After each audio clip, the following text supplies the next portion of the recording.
If you use Excel for billing, invoices, or salary sheets in India, you've probably faced this problem. Excel doesn't have a built-in formula to convert numbers into Indian currency words. It handles millions, but it doesn't understand lakhs and crores. Typing this out manually for every single row is a waste of time and leads to spelling mistakes. Today, I'm going to show you how to fix this permanently in less than 2 minutes. We are going to create a custom function called RupeesInWords. It handles lakhs, crores, and even automatically formats Paise for decimal values. You don't need to be a programmer or know how to code to do this. I've already written the script for you. All you have to do is copy and paste. First, go to the video description down below. I pasted a block of code there. Highlight it and copy it right now.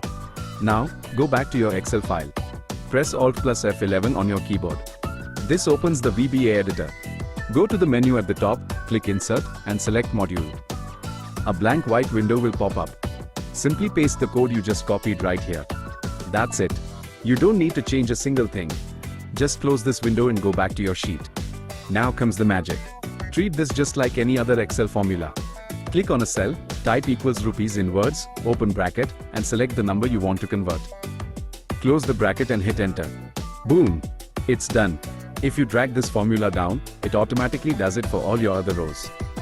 Notice how it handles decimals too? If I type 100.50, it automatically adds the and 50 paise only at the end. It's perfect for official invoices. One final, very important step.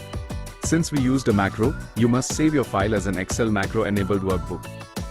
If you save it as a normal Excel file, the formula will disappear when you close it. And that's it. No more typing out numbers manually. If you found this helpful, please hit the like button so others can find this Indian format solution easily. The code is in the description. Thanks for watching.